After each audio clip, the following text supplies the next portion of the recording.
ইয়াহইয়া আলাইহিস সালাম সেই নবী যার নাম আল্লাহ পাক নিজে রেখেছেন, সুবহানাল্লাহ। তিনি সাইয়্যিদ ছিলেন, নেতা ছিলেন, নবী ছিলেন। একইভাবে সালাম বিনিময় হলো, নবীজি এগিয়ে চললেন সাল্লাল্লাহু আলাইহি ওয়াসাল্লাম। তৃতীয় আকাশে তিনি দেখলেন আরেকজন নবী, তাকে বলা হলো তিনি হচ্ছেন ইউসুফ আলাইহিস সালাম, যাকে পুরো পৃথিবীর অর্ধেক সৌন্দর্য দেওয়া হয়েছে। আর আপনারা জানেন সূরা ইউসুফ একটা সূরাই আছে, আর এই সূরা ইউসুফ জুলাইখার প্রেম কাহিনী নয়, বরং এই সূরা হচ্ছে ইউসুফ আলাইহিস সালামের সাথে তার পিতা ইয়াকুব আলাইহিস সালামের প্রেম কাহিনী। ভালো করে পড়ে দেখবেন। কিভাবে বললাম? ছেলের শোকে কাতর হয়ে বাবা কাঁদতে কাঁদতে অন্ধ হয়ে গেছেন। আপনার গার্লফ্রেন্ড কি আপনার জন্য অন্ধ হয়েছে? যখন ইউসুফ আলাইহিস সালাম একটা রুমাল পাঠালেন, মনে আছে, তার বাবার চোখে দেওয়ার জন্য, দূর থেকে যোজন যোজন দূর থেকে তার পিতা বলছেন আমি ইউসুফের গন্ধ পাচ্ছি। বাবার ছেলের এমন প্রেম কাহিনী আপনি কোথাও পাবেন না। এটা সূরা ইউসুফ, পড়ে দেখেন। আর ইউসুফ আলাইহিস সালামের যে চরিত্র ছিল, তার চেহারার চেয়ে চরিত্র আরো বেশি সুন্দর ছিল। তাকে জেনার অফার করা হচ্ছে, তিনি বলছেন আল্লাহকে আমি ভয় করি। আর যুবকদেরকে আমরা বলতে চাই যে যদি আপনি জেনা থেকে দূরে থাকতে পারেন, যদি শুধু জেনা থেকে দূরে থাকতে পারেন, আল্লাহ পাক আপনার যে কোনো দোয়া কবুল করবে ইনশাআল্লাহ। নিশ্চিত মৌতের হাত থেকে আল্লাহ আপনাকে বাঁচাতে পারেন যদি আপনি জেনা ছাড়তে পারেন। আর জেনা মানে শুধু ফিজিক্যাল রিলেশন নয়, জেনা মানে রাতের বেলা জেগে কথা বলাও, অনলাইনে চ্যাটিং করাও, আপনার বান্ধবীর সাথে কফি খাওয়াও, সবকিছুই জেনার অন্তর্ভুক্ত। এগুলো ছাড়তে পারলে আল্লাহ পাক আপনার দোয়া কবুল করবেন। ওইভাবে যে তিনজন ব্যক্তি গুহায় আটকা পড়েছিল, মনে আছে? গুহার মুখের মধ্যে একটা পাথর এসে গেল, সবাই বলছে আজকে আর বাঁচার বুদ্ধি নাই, নিজের আমল দিয়ে আল্লাহর কাছে বাঁচতে চাও। তার মধ্যে একজন বলছে, একজন তাকে পেতে চাইতাম, সে রাজি হয়ে গিয়েছিল 100 স্বর্ণ মুদ্রার বিনিময়ে। আমি বসেছি এই খারাপ কাজ করতে তার রানের মাঝখানে, সে ওই সময় বলেছে তুমি আল্লাহকে ভয় করো। আমি মুদ্রাও দিয়ে দিয়েছি, ওখান থেকে আমি জেনা না করে চলে আসছি। আল্লাহ এই কাজ যদি তোমার পছন্দ হয়ে থাকে, আজকে এই মৃত্যুর হাত থেকে আমাকে বাঁচাও। ওই পাথর সরে গেল। এটা দলিল দিলাম, জেনা ছাড়তে পারলে আপনার দোয়া, যে কোনো দোয়া আল্লাহ কবুল করবে ইনশাআল্লাহ। শুধু তাই নয়, আরশে আজিম আল্লাহ পাকের সবচেয়ে বড় সৃষ্টি, এর নিচে আল্লাহ পাক 7 শ্রেণীর মানুষকে ছায়া দিবেন। তার মধ্যে এক শ্রেণী হচ্ছে সেই যুবক যাকে কোনো সুন্দরী নারী আহ্বান করেছে খারাপ কাজ করার জন্য, উচ্চ বংশের, সে বলেছে আমি আল্লাহকে ভয় করি। পারবেন ইউসুফের মতো হতে? আল্লাহ পাক তৌফিক ইনায়াত করুন, আমিন। আপনি জেনা থেকে দূরে থাকেন, আল্লাহ পাক আপনার ঘরে খাদিজা রাদিয়াল্লাহু আনহার মতো মেয়ে দিবেন ইনশাআল্লাহ। আপনি 10টা ঘাটের পানি খেয়ে আসবেন, দেখবেন এমন বউ আল্লাহ কপালে জুটাইছে, সে মাশাআল্লাহ 20 ঘাটের পানি খাওয়া। হ্যাঁ, কিফাউন কিরাম, আল্লাহ পাক একদম দুনিয়াতে ইকুয়ালি ডিল করেন, ইকুয়ালি ডিল করেন। আল্লাহ পাক আপনাদের প্রত্যেকের পারিবারিক জীবনটা সুখী করুন, দোয়া করি, আমিন। ইউসুফ আলাইহিস সালাম তারপরে এগিয়ে চললেন, আর প্রত্যেক আকাশেই মারহাবা মুসাফা হচ্ছে এবং সালাম হচ্ছে। চতুর্থ আকাশে নবী সাল্লাল্লাহু আলাইহি সাল্লাম দেখছেন ইদ্রিস আলাইহিস সালাম। ইদ্রিস আলাইহিস সালামের কথা সূরা মারিয়ামের মধ্যেও আছে, পড়ে দেখবেন। সালাম বিনিময় হলো, নবীজি এগিয়ে চললেন। পঞ্চম আকাশে তিনি দেখছেন হারুন আলাইহিস সালাম। কার ভাই? মুসা আলাইহিস সালামের ভাই। তিনি কিন্তু মুসা আলাইহিস সালামের সাথে ফেরাউনের সামনে গিয়ে দাওয়াত দিয়েছেন, মনে আছে? আরেকটা কথা বলি, কোরআনে দাড়ির দলিল আছে? দাড়ি বলবে নাই। কোরআনে কোথায় দাড়ির দলিল আছে বলেন তো দেখি, কে বলতে পারবেন? কঠিন প্রশ্ন। 500 টাকা পুরস্কার দেব আমার পক্ষ থেকে, জান। যদিও 500 কোনো টাকাই না, টাকার মান দিন দিন কমছে। কোন সূরায় দাড়ির কথা আছে কে বলতে পারবেন? আলেম ওলামা বাদ, তারা তো পারবেন। আমরা সিভিলিয়ানদের জিজ্ঞাসা করছি, সাধারণ জনগণকে। কে পারবেন বলেন? কোন সূরায় দাড়ির কথা আছে? দাড়ি কোরআনে একটা জায়গায় দাড়ির কথা আছে, কে বলতে পারবেন?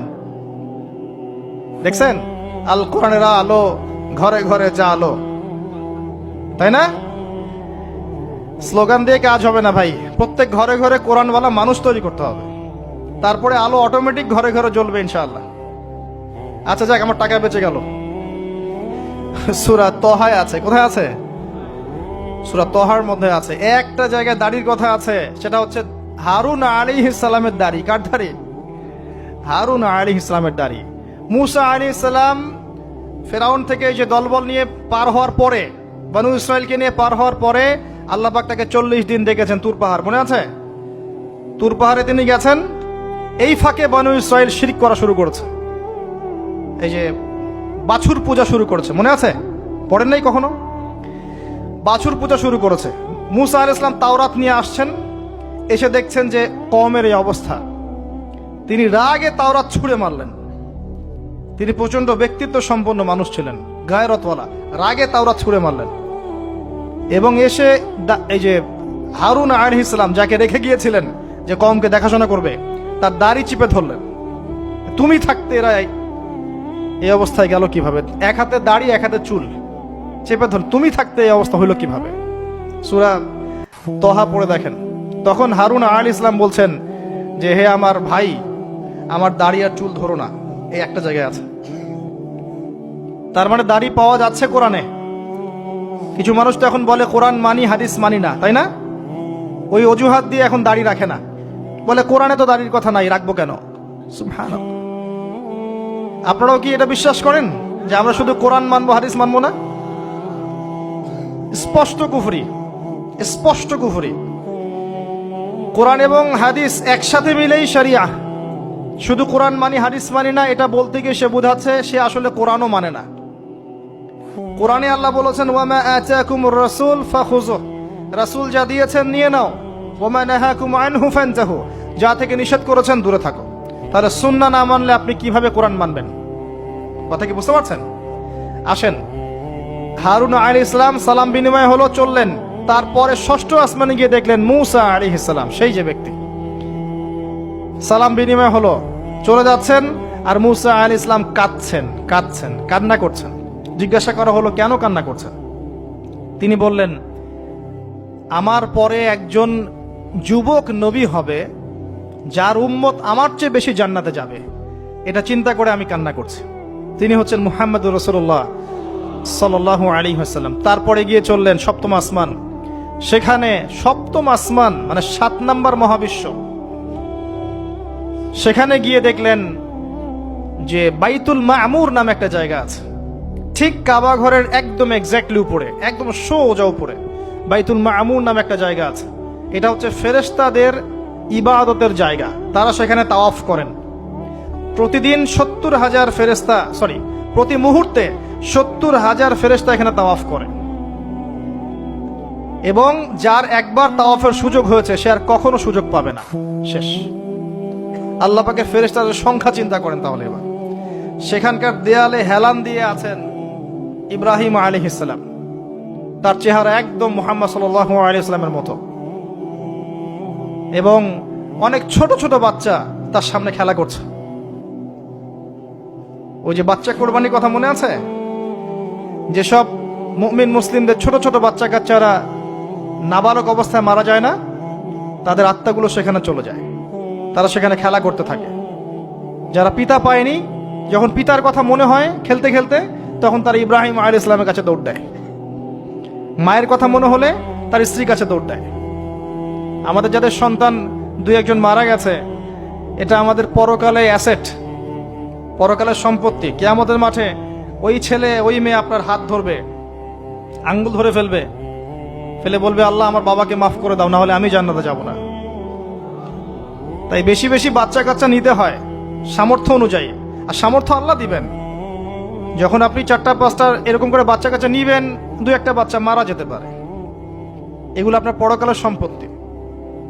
এখন তো আমাদের জেনারেশনকে রেস্ট্রিক্টেড করার জন্য 2টো সন্তানের বেশি নয়, 1টি হলে ভালো হয়। সুবহানাল্লাহ।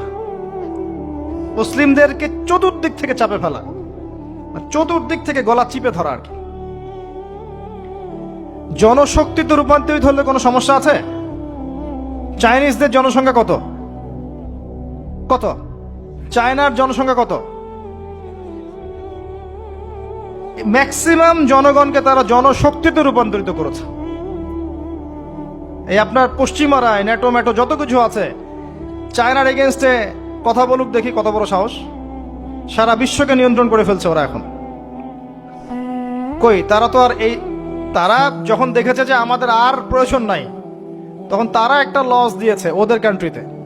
এটা মুসলিমদের জন্য প্রযোজ্য নয়। যাই হোক, সন্তান সন্ততি ওখানে গিয়ে মারা গেলে আপনার অ্যাসেট।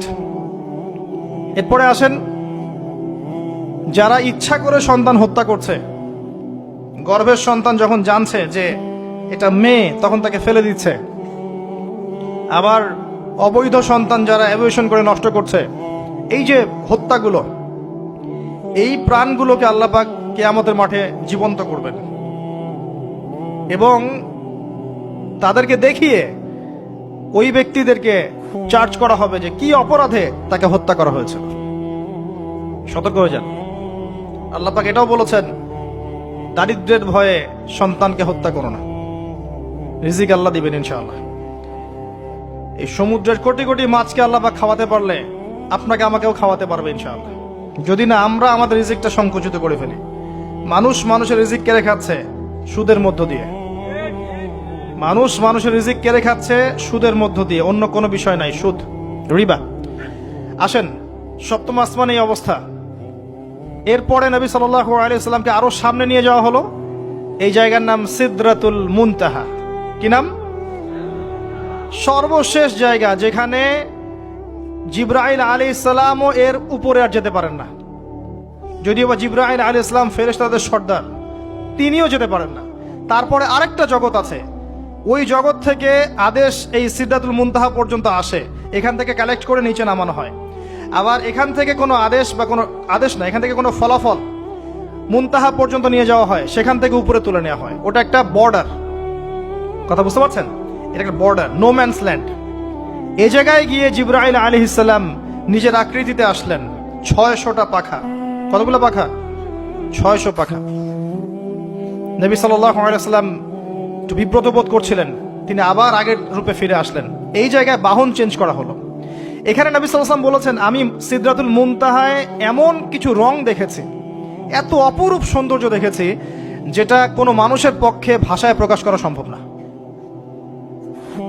এটা শেষ সীমানা, এবং এটা একটা বড়াই গাছের মতো দেখতে। সরি, বড়ই গাছ, বড়াই গাছ না, আসলে বড়ই গাছের, কুল গাছের মতো দেখতে। এরপর আরেকটা বাহন আনা হলো, এটা বাহন চেঞ্জ করা হলো।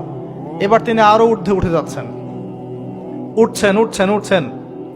একটা পর্যায়ে ওই জগতে যে ফেরেশতারা আছেন, যারা আল্লাহ পাকের আদেশ লিখছেন, ওই আদেশগুলো লিখার যে কলমের খসখস শব্দ, এটা নবীজি শুনতে পারলেন। সুবহানাল্লাহ।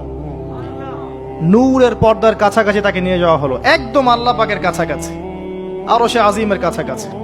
এখানে আল্লাহ রাব্বুল আলামিন সরাসরি তার সাথে কথা বললেন, যা ওহী করার তা করলেন, এবং স্পেশালি 3টা গিফট বা হাদিয়া দিলেন। কয়টা? 1 নাম্বার 50 ওয়াক্ত নামাজ। কত ওয়াক্ত? 2 নাম্বার সূরা বাকারার শেষের 3 আয়াত, সূরা বাকারার শেষের 3 আয়াত। আর 3 নাম্বার হচ্ছে একটা ঘোষণা, হে নবী মুহাম্মদ সাল্লাল্লাহু আলাইহি ওয়াসাল্লাম, তোমার উম্মতের কোন ব্যক্তি যদি আমার সাথে শিরক না করে মারা যায়, আমি তাকে জান্নাতে দিয়ে দিব ইনশাআল্লাহ। আজকে এই মেরাজুন নবী নিয়ে অনেক আলোচনা হবে, কিন্তু আলোচনা হওয়ার পরে আমরা যদি এই নামাজের পাবন্দ না হতে পারি, সূরা বাকারার শিক্ষা নিতে না পারি, বা শেষের আয়াত মুখস্থ করতে না পারি, শিরক ছাড়তে না পারি, আদতে আলোচনার কোনো ফায়দা নেই। কথা বুঝতে পারছেন? এখানকার 3টা মৌলিক হাদিয়া তিনি নিয়ে আসছেন। এবার নিচে নামছেন, ওই যে 6ষ্ঠ আসমানে অপেক্ষা করছেন কে? মুসা আলাইহিস সালাম। কোথায় যাচ্ছেন? এই কি হলো আল্লাহর সাথে কথাবার্তা? এই হয়েছে। কি দিয়েছে আপনাকে? 50 ওয়াক্ত নামাজ। বলেন কি 50 ওয়াক্ত নামাজ? আমার উম্মতে 2 ওয়াক্ত নামাজ ছিল, পড়তে পারে নাই। পারবেন আপনার উম্মত, আপনি ফিরে যান, নামাজ কমিয়ে নিয়ে আসেন। লজ্জাবোধ করলেন নবী সাল্লাল্লাহু আলাইহি ওয়াসাল্লাম, তাও ফিরে গেলেন। 50 থেকে 45, 45 থেকে 40, 40 থেকে 35, করতে করতে করতে করতে 5। এবারও মুসা আলাইহিস সালাম বলছেন, ফিরে যান, পারবেন আপনার উম্মত। মুসা আলাইহিস সালাম কত দূরদর্শী ছিলেন দেখেন, পারে উম্মত? ম্যাক্সিমামই তো পারে না। কথা ঠিক আছে না? ম্যাক্সিমাম উম্মতি কিন্তু পারছে না 5 ওয়াক্ত নামাজ পড়তে। তো মুসা আলাইহিস সালামের দূরদর্শিতা ঠিকই ছিল, পারবেন আপনার উম্মত। তিনি লজ্জাবোধ করলেন। আল্লাহ পাক বললেন, তোমার উম্মতের জন্য 5 ওয়াক্তই ফিক্স করলাম, কিন্তু যদি 5 ওয়াক্ত তারা ঠিকঠাক মতো আদায় করে 50-এর নেকি দিয়ে দিব ইনশাআল্লাহ। এবং আরেকটা ঘোষণা দিলেন, সেটা হচ্ছে যে তোমার উম্মতের যে কোনো ভালো কাজকে 10 দিয়ে গুণ করে দেয়া হবে। একটা নেকির কাজ করবেন 10 গুণ বৃদ্ধি করা হবে, কিন্তু একটা গুনাহ করলে 10 দিয়ে গুণ করা হবে না, একই থেকে যাবে। এবং আপনার উম্মতের কোনো ব্যক্তি যদি কবিরা গুনাহ ছেড়ে দেয়, কবিরা গুনাহ তো বোঝেন, বড় বড় গুনাহ ছেড়ে দেয়, তার সমস্ত সগীরা গুনাহ মাফ করে দেওয়া হবে। আর কি চাই? এবার নবী সাল্লাল্লাহু আলাইহি ওয়াসাল্লাম ফিরে আসছেন। এবার শোনেন আমাদের শিক্ষা। ফিরে আসছেন, আসার আগে তাকে জান্নাত জাহান্নাম দেখানো হয়েছে। নবী সাল্লাল্লাহু আলাইহি ওয়াসাল্লাম যে বিষয়গুলো দেখেছেন, এর মধ্যে যেগুলো হাদিসে এসেছে আমি খুব সংক্ষিপ্ত আকারে বলছি, এবং এখান থেকে আমাদের শিক্ষা নেবেন। মনে রাখবেন, এখন যেগুলো বলছে এগুলো এই উম্মতের জন্য খাস, আমাদের উম্মতে মুহাম্মাদের জন্য খাস। তিনি আসছেন, বারজাখের জগতি হোক আর জাহান্নামের শাস্তি হোক।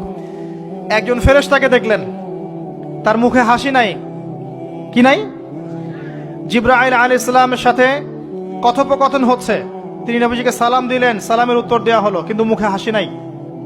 বাকি সবাই তার সাথে হাসি মুখে সাক্ষাৎ করেছেন, এই ফেরেশতা বাদ দিয়ে। তিনি জিজ্ঞাসা করছেন, জিবরিল আলাইহিস সালাম, তার মুখে হাসি নাই কেন? তাকে বলা হলো, এই ফেরেশতার নাম হচ্ছে মালিক। কি নাম? সূরা যুখরুফের মধ্যে আছে, তার নাম হচ্ছে মালিক। আল্লাহ পাক তাকে জাহান্নামের প্রহরী বানিয়েছেন, জাহান্নামের চিফ অফ কমান্ড মালিক। যখন থেকে আল্লাহ পাক তাকে এই দায়িত্ব দিয়েছেন, তার মুখের হাসি উঠে গেছে। আল্লাহর কাছে পারমিশন চাওয়া হচ্ছে, জাহান্নাম দেখতে চাই। আল্লাহ পাক দেখার পারমিশন দিলেন। নবী সাল্লাল্লাহু আলাইহি ওয়াসাল্লাম দেখে বললেন, সেখানকার বেশিরভাগ অধিবাসী হচ্ছে নারী জাতি, এবং তিনি বললেন, জাহান্নামে যাবে উদ্ধত এবং অহংকারীরা। জান্নাত দেখতে চাই, দেখানো হলো। জান্নাতের ডিটেইলস বর্ণনা নবীজি দিলেন ফিরে এসে। এমনকি উমর রাদিয়াল্লাহু আনহুর একটা রুম, একটা কক্ষ, একটা গোরফাও দেখে এসেছেন। ঢুকতে চেয়েছেন, ঢোকেন নাই। পরে বলেছেন, ওমর, আমি তোমার ব্যক্তিত্বের কথা চিন্তা করে সেখানে ঢুকিনি, দেখেছি জান্নাতে তোমার ঘর আছে। একটা আওয়াজ শুনেছেন, মিষ্টি কণ্ঠস্বর। কিসের কণ্ঠস্বর? মিষ্টি কণ্ঠস্বর। তাকে বলা হচ্ছে, এই কণ্ঠস্বর হচ্ছে বেলাল রাদিয়াল্লাহু আনহুর আযানের কণ্ঠস্বর। খরম, খরম জুতা আছে না, খরম, এর খটখট আওয়াজ শুনেছেন। নবীজি জিজ্ঞাসা করছেন, কার? বলা হচ্ছে এটা বেলাল রাদিয়াল্লাহু আনহুর। বেলাল রাদিয়াল্লাহু আনহুকে বলা হলো, আপনি কি এমন আমল করেন?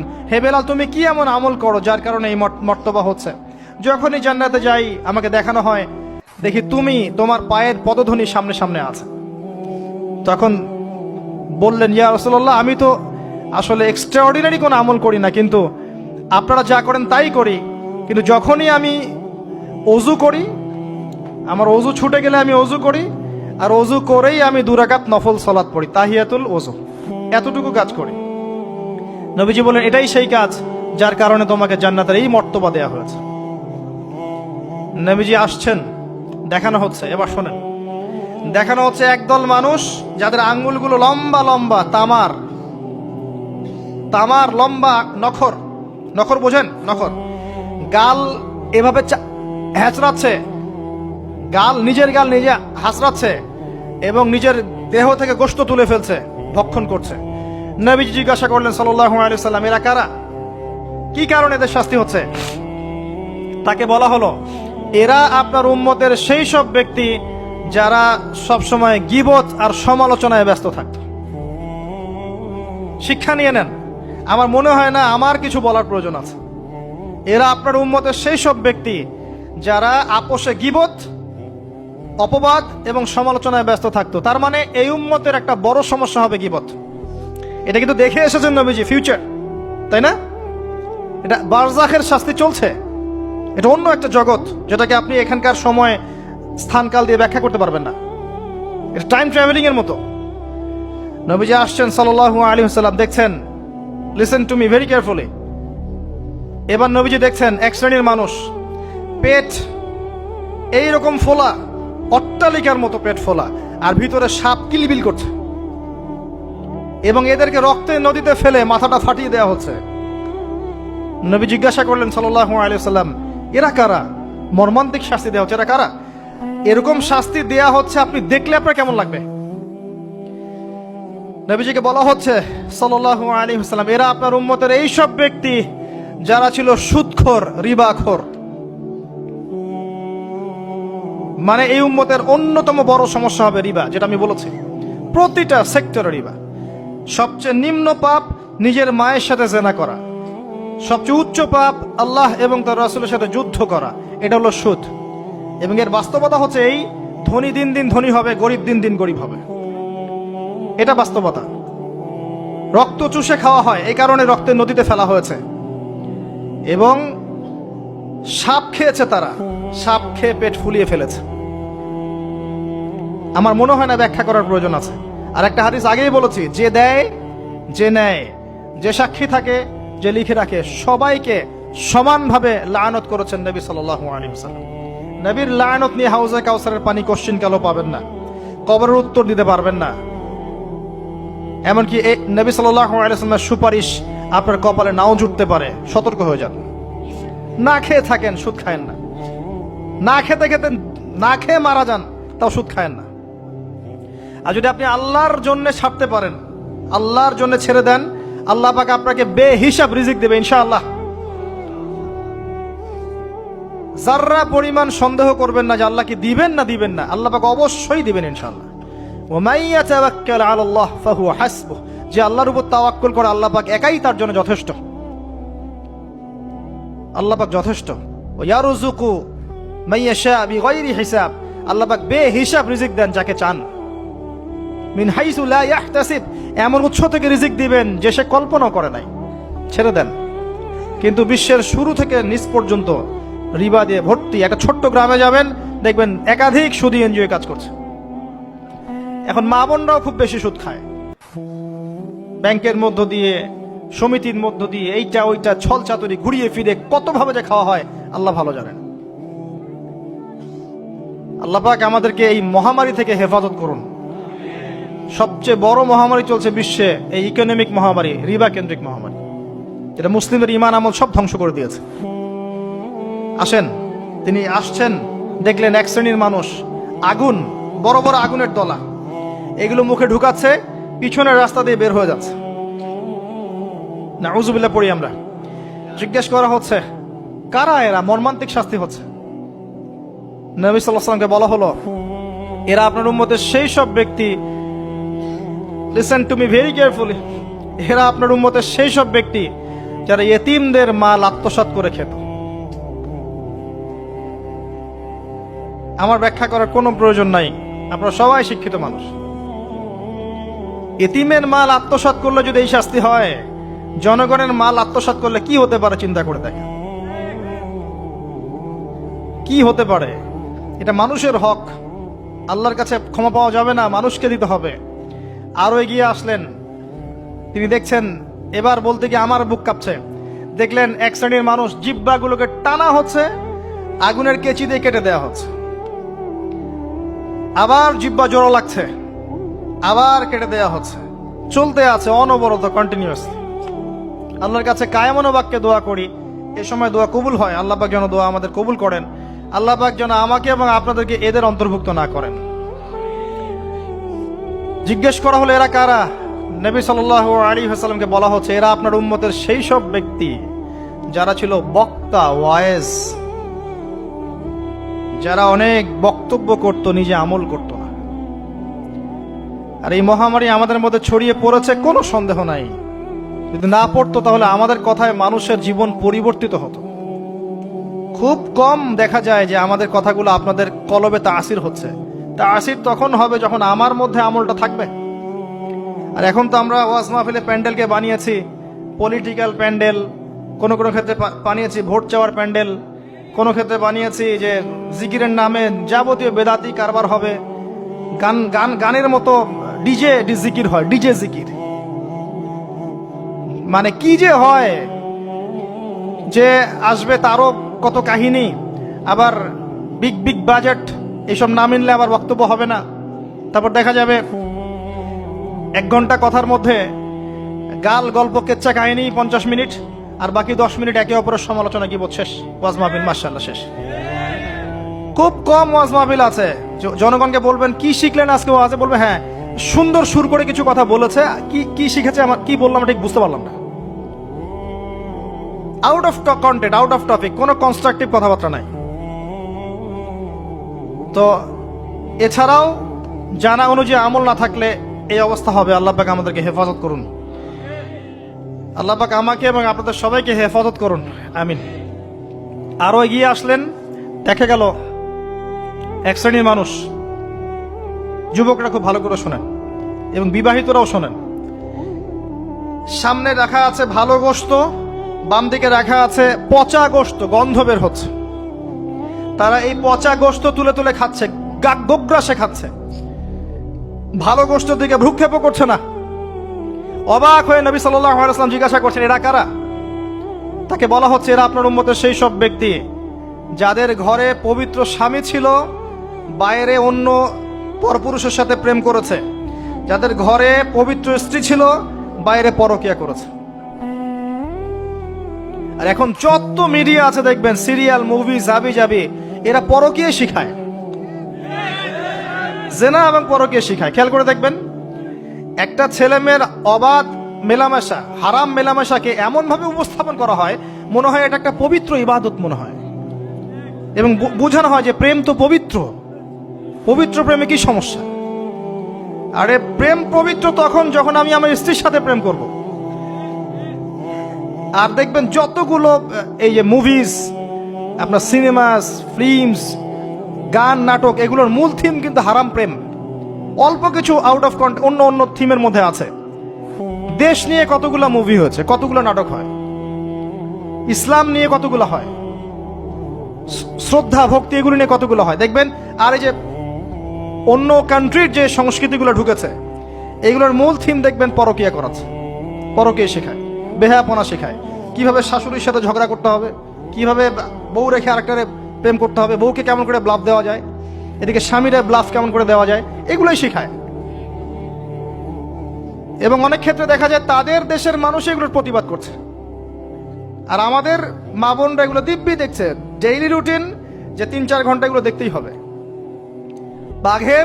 বাঘের সামন থেকে আপনি হাড্ডি গোশত নিয়ে আসতে পারবেন, এইসব মেয়েদের হাত থেকে রিমোট নিতে পারবেন না।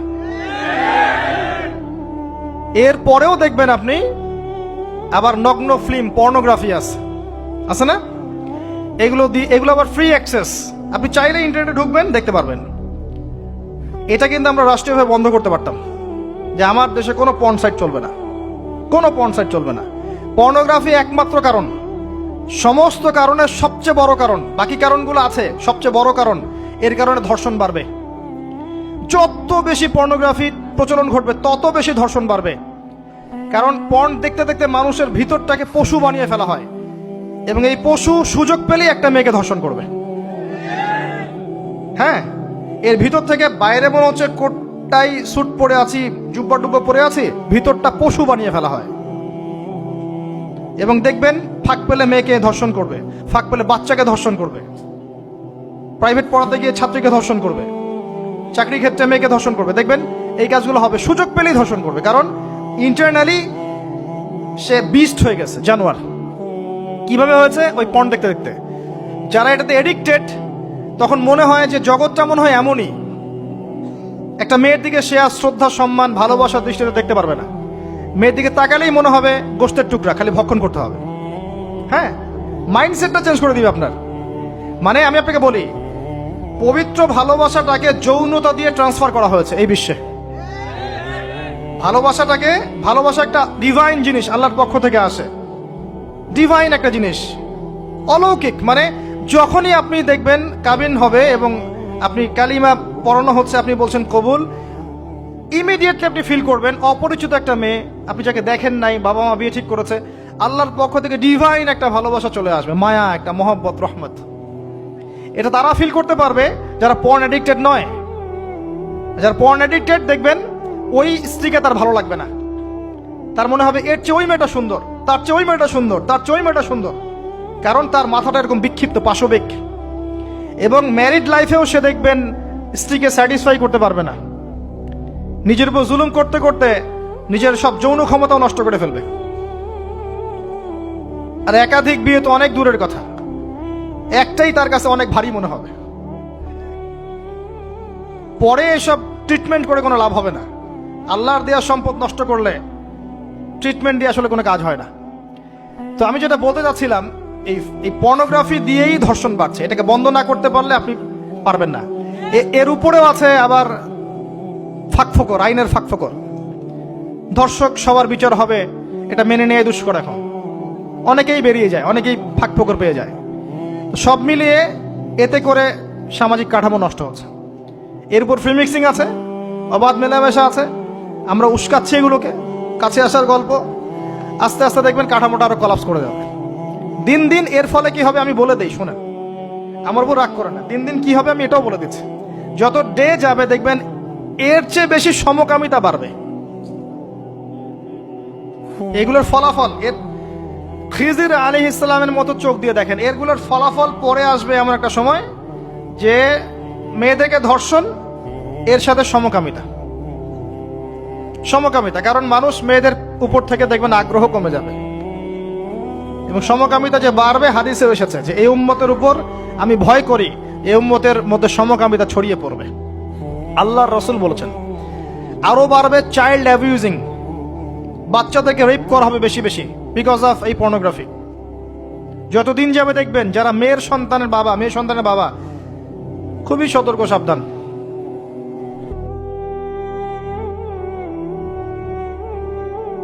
কার কোলে আপনি মেয়েকে তুলে দিচ্ছেন? 5 বছর, 4 বছর, 3 বছর এইসব মেয়েদেরকে ধর্ষণ করা হচ্ছে। সমাজটা কোন জায়গায় চলে গেছে চিন্তা করছেন? এগুলোর মূল কারণ, একদম গাছের উপরের কারণ হচ্ছে পর্নোগ্রাফি।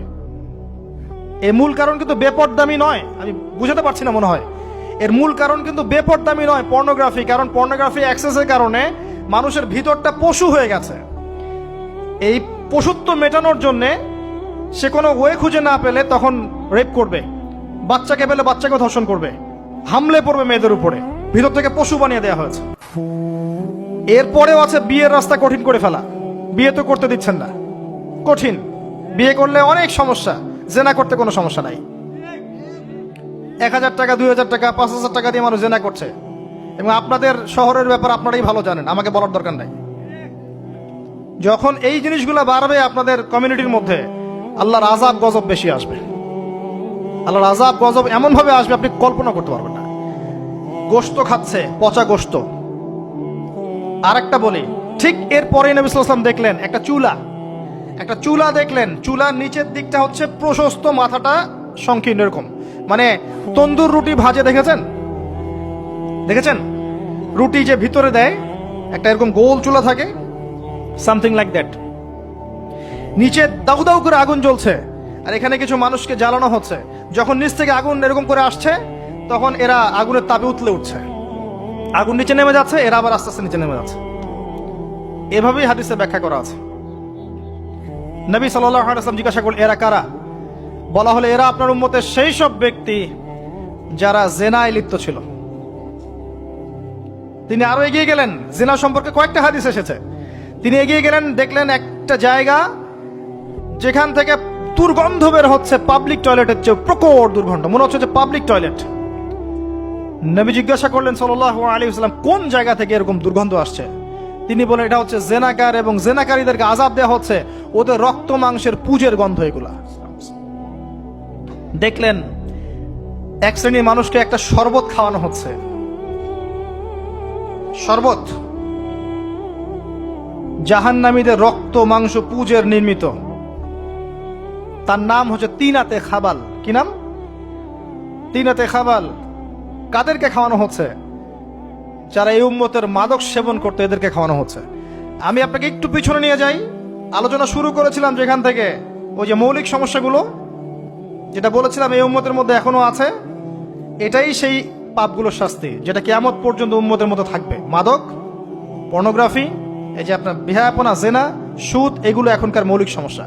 এগুলোই হবে এই উম্মার বড় বড় সমস্যা, যার কারণে উম্মতের বেশিরভাগ মানুষকে ওখানে আযাব দেওয়া হচ্ছে। আল্লাহ পাক আমাদেরকে হেফাজত করুন। এরপর এভাবে তিনি আরো কিছু শাস্তি দেখেছেন, দেখে আসার পথে জাহান্নামের যে বর্ণনা দিয়েছেন, যে বেশিরভাগ মানুষ সেখানে হচ্ছে জাহান্নামে নারী জাতি। কি কারণে তারা বেশিরভাগ জাহান্নামে যাবে? লানত করার কারণে, অভিশাপ দেওয়ার কারণে, স্বামীর অকৃতজ্ঞ হওয়ার কারণে। সারা জীবন স্বামী করে যাবে, একদিন ঝগড়া লাগলে বলবে সারা জীবন তোমার কাছে কোনো ভালো ব্যবহার পেলাম না। আরেকটা হচ্ছে এমন কিছু তাদের সাথে হবে, লিসেন টু মি, এমন কিছু তাদের সাথে হবে এই উম্মতের ক্ষেত্রে, যার কারণে মেয়েরা ওদের সতীত্ব, তাদের পর্দা, ঈমান, আমল ধরে রাখতে পারবে না। আপনাকে এখন খুঁজতে হবে সেটা কি, যে এই উম্মতের মেয়েদের ক্ষেত্রে স্পেশালি হয়েছে, যার ফলে মেয়েরা আর ঘরে থাকতে পারে নাই, পর্দায় থাকতে পারে নাই, সতীত্ব রক্ষা করতে পারে নাই, নামাজ কালাম ঈমান আকীদার আর ঠিক ঠিকানা নাই। কি সেটা, যেটা আজকে থেকে 100, 200, 500 বছর আগে হয়তো বা ছিল না?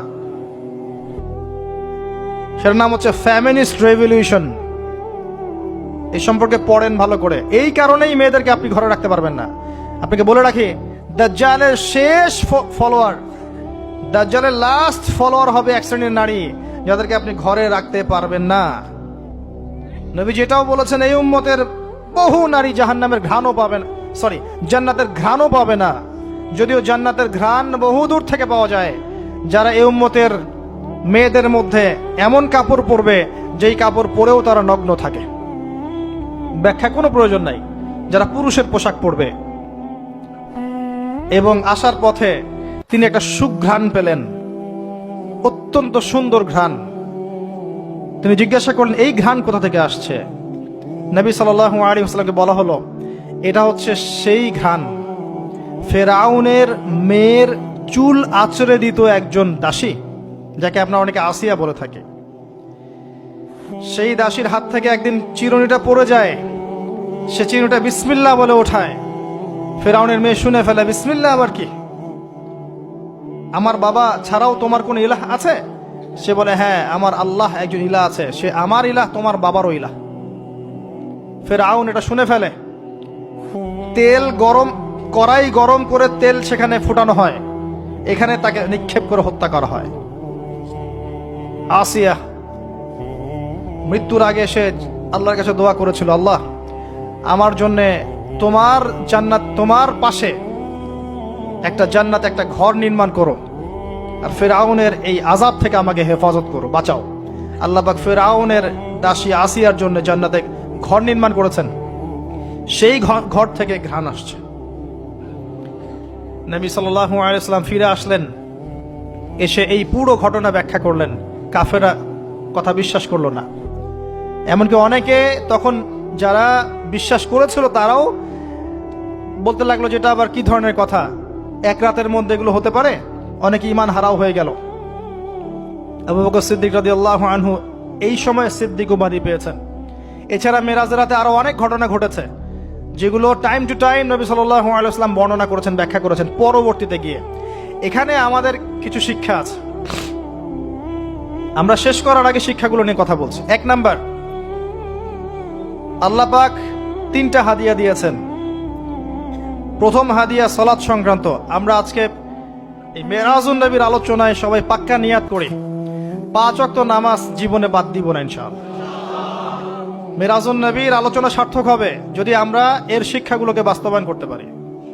1 নাম্বারই সালাত। নবী সাল্লাল্লাহু আলাইহি ওয়াসাল্লাম ইন্তেকাল করার আগেই বলেছেন, আস-সালাত আস-সালাত ওয়া মা মালাকাত আইমানুকুম। 2 নাম্বার সূরা বাকারার শেষের আয়াত, রাতের বেলা যে ব্যক্তি পড়ে ঘুমাবে, লিল্লাহি মা ফিস সামাওয়াতি ওয়া মা ফিল আরদ, এখান থেকে ফানসুরনা আলাল কওমিল কাফিরিন পর্যন্ত সারা রাত ইবাদতের নেকি পাবে ইনশাআল্লাহ। এর মধ্য দিয়ে একটা বিষয় বোঝানো হয়েছে, সেটা হলো এই 3 আয়াত পড়তে গেলে তো আপনাকে কোরআন পড়া জানতে হবে নাকি? অতএব কোরআন পড়া শেখেন, নিয়মিত কোরআন তেলাওয়াত করেন। আল্লাহ পাক তৌফিক দান করুন। সালাত এবং কোরআন। 3 নাম্বার, শিরক মুক্ত আমল, শিরক মুক্ত তাওহীদ। এই উম্মতের যে ব্যক্তি শিরকে লিপ্ত হবে না, ইনশাআল্লাহ জান্নাতে যাবে। আপনি কিতাবুত তাওহীদ বইটা কিনেন, এখানে সমস্ত শিরকের লিস্ট দেয়া আছে, কোন কোন কাজ শিরক। আমরা মুসলিমরা আল্লাহ ছাড়া অন্যকে সিজদা করি। এখন আমরা মুসলিমরা আল্লাহ ছাড়া অন্য কারো নামে নজর করি, অন্য কারো নামে মানত করি, অন্য কারো জন্য কুরবানি করছি। আমরা বিশ্বাস করি যে কবরে গেলে সন্তান পাওয়া যাবে। আমরা এখন অনেকে বিশ্বাস করি হাতের বালা আংটি আমার রোগ ভালো করবে। আমরা বিশ্বাস করি। আমরা অনেকেই আল্লাহর হালালকে হারাম করেছি, হারামকে হালাল করেছি। অনেকেই বলছে আল্লাহ বলতে কিছু নাই, সব বিগ ব্যাং থেকে সৃষ্টি হয়েছে। অনেকেই বলছে যে তাকদির বলতে কিছু নাই, মানুষ যা করবে তাই। প্রচুর শিরকে আমরা লিপ্ত আছি।